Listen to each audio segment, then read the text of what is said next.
तो हनुमान जी का जो स्वरूप है वो बहुत तो वो शरारतें, वो उपद्रव, वो हर बात पे प्रश्न, कथाएं सब आपने सुन रखी हैं कि कौतूहलवश जो है वो सूर्य को वो फल समझ कर, जो हनुमान नाम भी उनका इसीलिए पड़ा क्योंकि जो है उनका, और वो उपद्रवी, वो उद्दंड बालक जो हनुमान है, वो कैसे समर्पित जो है वो भक्त हो जाते हैं राम के।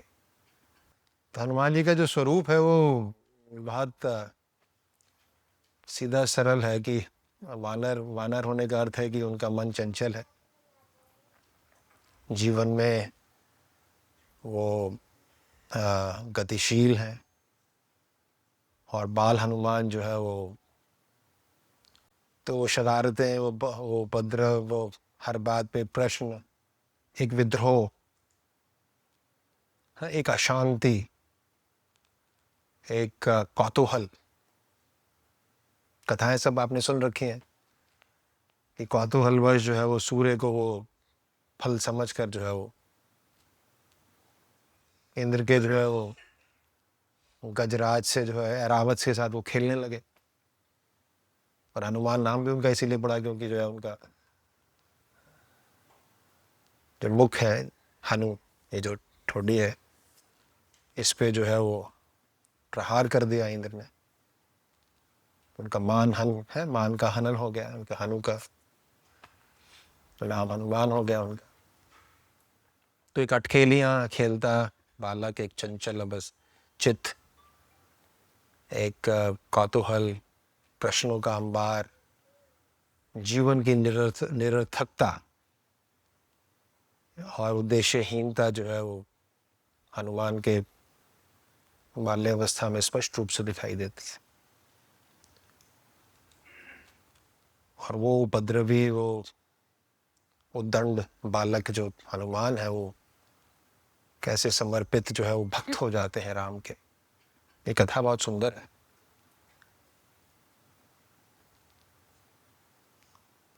हम इसमें चलेंगे, मैं एक एक हम पक्ष की चर्चा भी कर सकते हैं कि गदा का अर्थ होता है बल। गदा यानी जो बल बुद्धि विद्या की बात करो, बल जो है वो जो गदा है हनुमान जी का, वो बल का प्रतीक है। और जो उनके कुंडल है कानों में, वो जैसे कर्ण को प्राप्त हुए थे ऐसे इनको भी प्राप्त हुए हैं। क्योंकि जब वो मूर्छित होने लगी तो पवन देव ने जो है वो वायु रोक ली, वायु रोक ली तो जो है पूरे ब्रह्मांड का जीवन जो है खतरे में आ गया। तो फिर देवताओं को जो पुकारा गया तो देवता प्रकट हुए और सभी देवताओं ने उनको आशीष दिया। तो उनको गदा प्राप्त हुई, उनको सवर्ण जो उनका वर्ण है, जो उनका रंग है, वो उनको प्राप्त हुआ।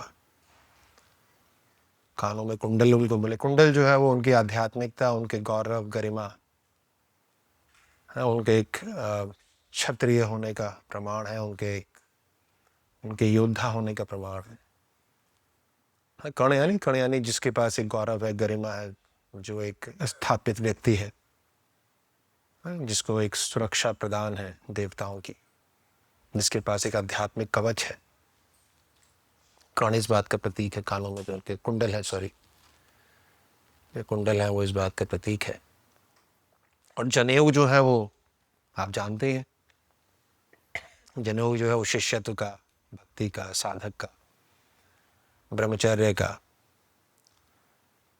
एक साधक होने के नाते जो है निरंतर जीवन में एक विकास हो, जीवन में चेतना का एक निरंतर धारा, शिक्षा की, ज्ञान की,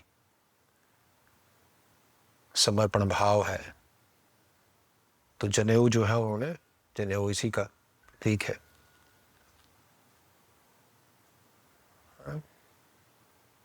कुंचित उनके केश हैं, यानी कर्ली हेयर है उनके। कर्ली हेयर जो है वो उनके सौंदर्य का, उनके ऐश्वर्य का, ब्रह्मचारी का जो ऐश्वर्य उसका प्रतीक है। तो जीवन उनका साधक का है, लेकिन जीवन रसपूर्ण है,